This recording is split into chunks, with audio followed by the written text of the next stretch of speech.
দৌলতপুরে SSC ৯২ ব্যাচের শীতার্তদের মাঝে ৫ শতাধিক শীতবস্ত্র বিতরণ।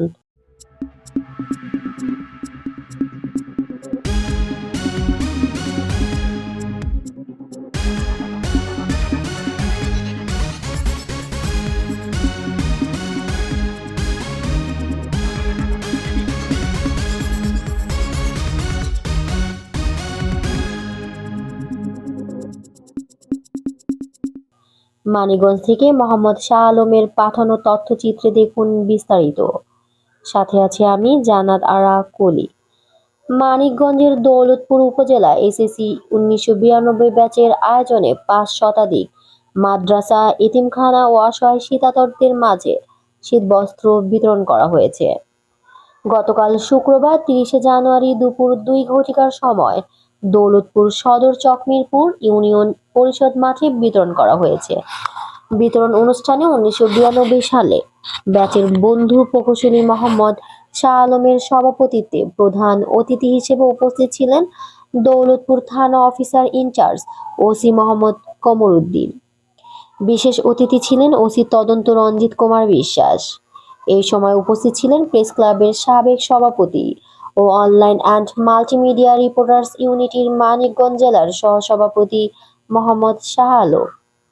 এ সময় উপস্থিত ছিলেন এসএসসি ৯২ ব্যাচের আহ্বায়ক মোহাম্মদ আব্দুর রফিক, উপদেষ্টা নাহিদুল ইসলাম, সদস্য সচিব আব্দুল কাদের মোহাম্মদ আনোয়ার হোসেন, যুগ্ম আহ্বায়ক মোহাম্মদ নজরুল ইসলাম, যুগ্ম আহ্বায়ক ফেরদৌসী খানম লিপি, বিলকিস আক্তার, যুগ্ম সদস্য সচিব এরিনা আক্তার, যুগ্ম সদস্য সচিব সুরাইয়া বেগম শান্তি, যুগ্ম সদস্য সচিব সাইদুর রহমান, কোষাধ্যক্ষ মোহাম্মদ হুমায়ুন মিয়া, সদস্য মিজানুর রহমান, সদস্য আশরাফুল, সদস্য বদর প্রমুখ।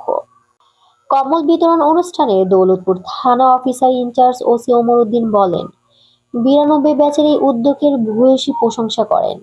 তিনি উল্লেখ করেন যে পড়ালেখা শেষ করে কর্মজীবনে ব্যস্ত থাকার মাঝেও বন্ধুত্বের টানে আত্মমানবতার সেবায় এগিয়ে আসা এক অন্যান্য দৃষ্টান্ত।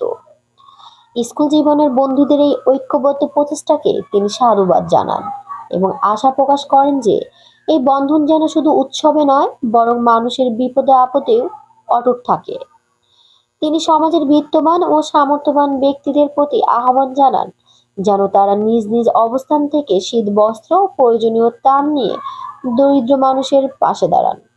প্রধান অতিথির বক্তব্যে তিনি আরো উল্লেখ করেন যে পুলিশ ও সাধারণ মানুষ কাঁধে কাঁধ মিলিয়ে কাজ করলে সমাজ থেকে অন্যায় অবিচার দূর করা সম্ভব। তিনি ৯২ ব্যাচকে সমাজের ইতিবাচক পরিবর্তনে ভূমিকা রাখার আহ্বান জানান। সারসংক্ষেপ, ওসি মোহাম্মদ কমরউদ্দিনের মতে এ ধরনের কর্মসূচি সমাজের সুবিধাবঞ্চিত মানুষের কষ্ট লাঘবের পাশাপাশি তরুণ ও প্রবীণ প্রজন্মের মধ্যে সেবামূলক কাজের অনুপ্রেরণা যোগায়।